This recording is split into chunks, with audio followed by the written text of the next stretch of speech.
Subscribe to our YouTube channel and press the bell icon to get the latest updates. Maharana Pratap का जन्म 1540 ईस्वी में राजस्थान के कुंभलगढ़ में हुआ था। महाराणा व मुगल बादशाह अकबर के बीच हुआ हल्दी घाटी का युद्ध काफ़ी प्रसिद्ध है, क्योंकि इस युद्ध को इतिहास में कई बड़े योद्धा से बड़ा माना गया है।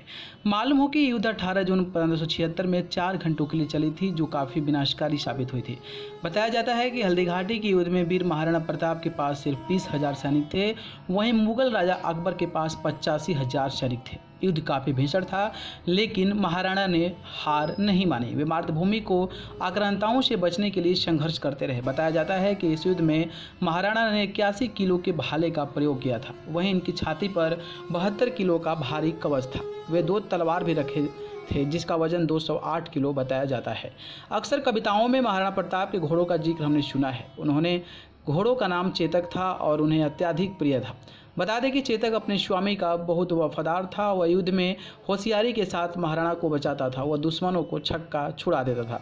कहा जाता है कि महाराणा अपने चेतक पर सवार होकर लड़ाई कर रहे थे, वहीं मान सिंह हाथी पर सवार होकर लड़ाई कर रहे थे। राणा ने मान सिंह पर भाले से प्रहार किया और उन्हें न लगकर उनके महावत को लग गई।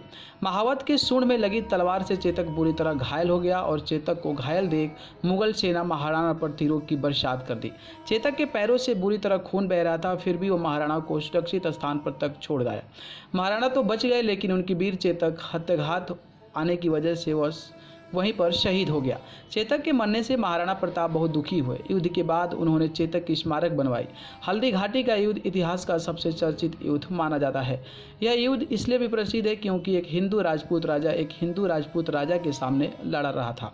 इस युद्ध में महाराणा के खिलाफ अकबर की तरफ से मान सिंह मैदान जंग में थे। यह युद्ध 18 जून 1576 को हल्दी घाटी में लड़ा गया था।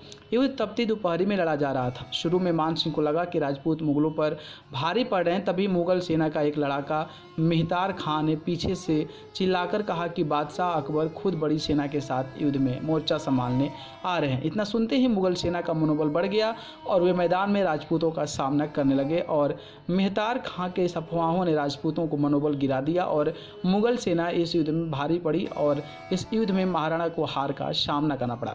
हल्दी घाटी छोड़कर राणा प्रताप ने गोगुंडा पश्चिम में कस्बे कोलियारे में पहुंचे। वहां उनके घायल सैनिकों का इलाज किया जा रहा था। प्रताप को पता चल गया था कि यहां भी मुगल की सेना पहुंच जाएगी, इसलिए वे वहां से अपने परिवार व फौज को सुरक्षित जगह भेज दिए और 20 सैनिकों को किले की सुरक्षा के लिए लगा दिए।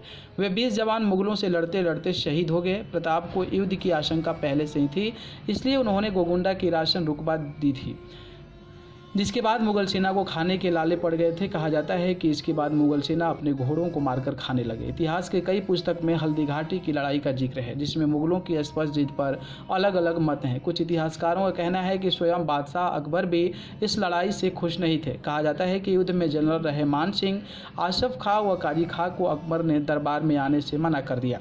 बताया जाता है कि महाराणा की तरफ से मुस्लिम युद्ध नीति बनाने वाले एक मुस्लिम था, जिसका नाम हकीम खां शुर था और वे युद्ध में भाग भी लिए थे।